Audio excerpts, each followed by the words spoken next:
was so much at stake, and so much was happening on the pitch as well. The Welsh fans enjoyed themselves in that second half, didn't they, Joe? Because did you enjoy what happened with the Mexican wave? Did you notice? Yes, yeah. I didn't get involved though. Oh no, okay. There was a Mexican wave from the Belgian fans when they were 3-0 up, and the Welsh fans were getting booed when they were not getting involved. Well, fast forward about half an hour, it goes 3-3, and the Welsh fans are having a Mexican wave. We were enjoying ourselves, weren't we, Nathan? Just on their own. They went for about 5 minutes, and the Belgian fans didn't join in for some reason. But I think they did after. They got the did, last laugh, they didn't they?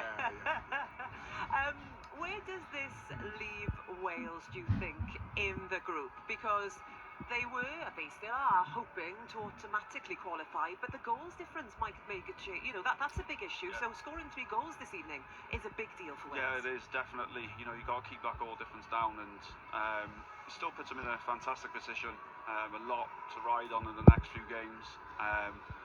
But we've seen it with North Macedonia, you know, picking up a point against Belgium, and you know, that's where you need a little bit of luck around you. You need you know, North Macedonia to drop points, and Belgium as well. Yeah, and North Macedonia, they might be celebrating that winner for Belgium, because it does throw the group wide open, doesn't it, Nathan? Yeah, it does, but I still think there's only 2 teams in it, really and truly. I think the game, Saab has already alluded to it, the game back in Cardiff is going to be huge, and goals will come into it. I think that's what we were saying about Liechtenstein. You know, 3 goals, you might kick yourself if, you know, Belgium go and get 4 or 5 and you lose it on that sort of goal difference because you haven't got enough against Liechtenstein. But listen, it's going to go right to the wire for me. What do you think the Belgian fans will make of that performance and that result? Because there might have been a bit of pressure on Belgium after what happened to them on Friday night, getting a draw against North Macedonia. Maybe people were starting to ask questions. You know, the golden generation has gone. Do you think that would have calmed a few fans though? I think tonight was Belgium with 2 faces. First half was very, very good, with a lot of chances to score. We managed to score 3 goals, but when you see the second half, that makes you worry a bit.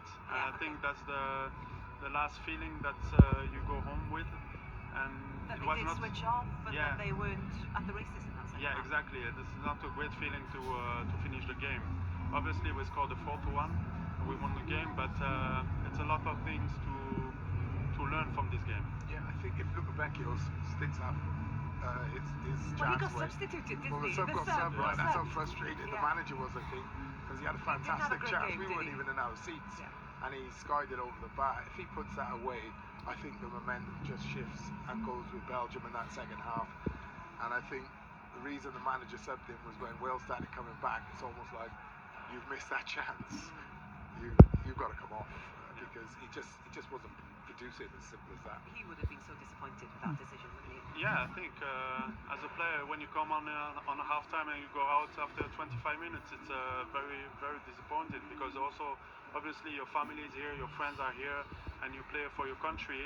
It's a bit of a shame, really. But at the half time, I didn't understand why also he came on, because Trossard was doing very well with the Kuiper on the left side.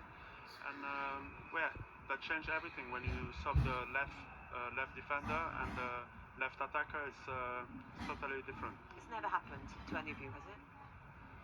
No. I've come on as a sub been sent off, but never come on as a been subbed. No. You have to think about it though, Joe. You did. We are, by the way, trying to wait for Craig Bellamy. No surprises, maybe, that he's a bit slower coming out for the post-match interview than he usually is, because I can just imagine that changing room. There's a lot going on there, isn't there? But it is an opportunity for us to look at the Welsh goals, because you mentioned that word momentum. It's such a big thing in football, isn't it? And it was all going Wales